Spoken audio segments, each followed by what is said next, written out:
Hello dear students, how are you? Hope you are very well by the mercy of Almighty Allah.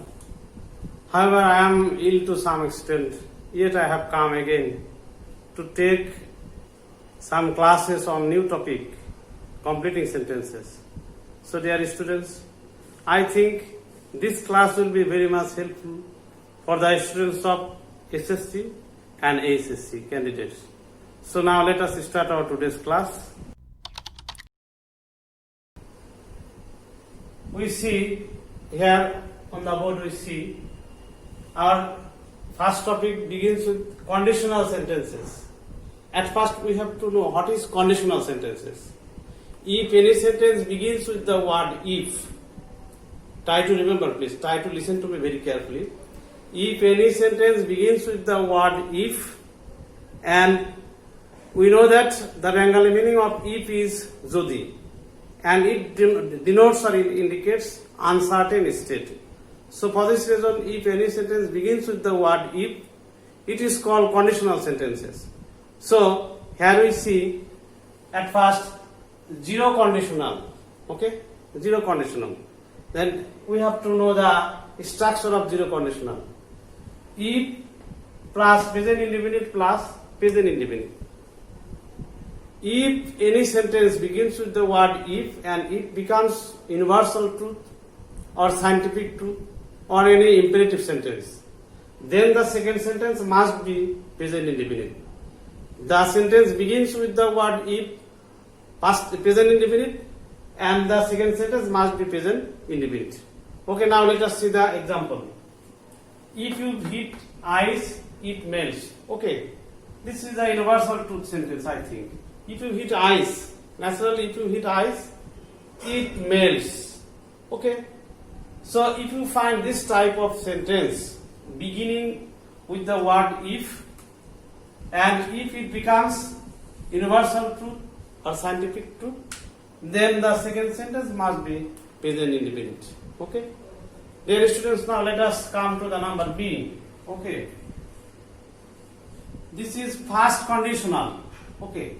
This is first conditional, and the structure is if job present indefinite plus future indefinite. If any sentence begins with the word present indefinite, then the second sentence must be future indefinite. That is to say that after the subject of the second sentence, we have to use shall or will according to the subject, and the verb must be present form. Okay. Here is an example, please. If you come, I shall go. This is present indefinite tense. This is present indefinite tense. So for this reason I have used this is future indefinite tense. So I am discussing again. If any sentence begins with the word if and it becomes present indefinite, then the second sentence must be future indefinite. Okay. Number C. This is second conditional. This is second conditional. And we have to know the structure of the second conditional.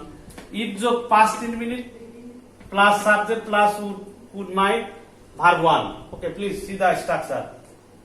If plus past indefinite, and the second sentence begins with the word subject, and we have to use would, could, might after the subject of the second sentence, and the principal verb must be present form. Okay, so we see the example here. We see the example. If you came, this is past indefinite tense. If you came, I would go. So if any sentence begins with the word if and it becomes past indefinite, then we have to use would, could, might after the subject, and the verb must be present form. Okay, dear students, I am going back to the number D. Okay, here we see the third conditional. And at first we have to know the structure of the third conditional. If plus past perfect, the third conditional begins with the word if and the tense is past perfect tense. Then the second sentence after the subject of the second sentence we have to use would have, could have or might have. Please follow the structure. After the second sentence, after the subject of the second sentence, we have to use the auxiliary verb would have, could have or might have, and the verb must be past participle. Okay. Here is an example, please. Here is an example. If you had come, here we see that this is past perfect tense. This is past perfect tense. So naturally, we have to use would have after the subject of the second sentence. So if you had come, I would have gone. And here we see the principal verb is past participle. So dear students, try to remember the structure. If any sentence begins with the word if, and if it becomes past perfect, then we have to use would have, might have after the subject of the second sentence. Okay. Here we see another sentence. Had plus subject plus been. If any sentence begins with the word had, if any sentence begins with the word had, it gives the meaning just like if. It gives the meaning just like if. So this is the same structure. Had plus subject plus been, had plus would have, might have, past participle. Okay. Example. Here is an example. Had I been a rich man. This is also past perfect tense. Had I been a rich man, I would have helped the poor. So here we see would have after the subject I and the verb past participle helped. So dear students, try to remember, if any sentence begins with the word had, and if we find this structure, had plus subject plus been, then we have to use would have, might have after the subject of the second sentence, and the verb must be past participle. Okay. I am going to the number E. More conditional sentences. Okay. You have to very carefully run this structure. Please notice the structure. If plus subject plus had oblique where plus noun, then the second sentence, then the subject of the after the subject of the second sentence, we have to use would, might, and the verb must be present form. Okay.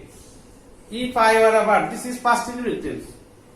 I see that most of the students of our country do not understand whether it is present tense or past tense. So I am expressing clearly. Please try to remember.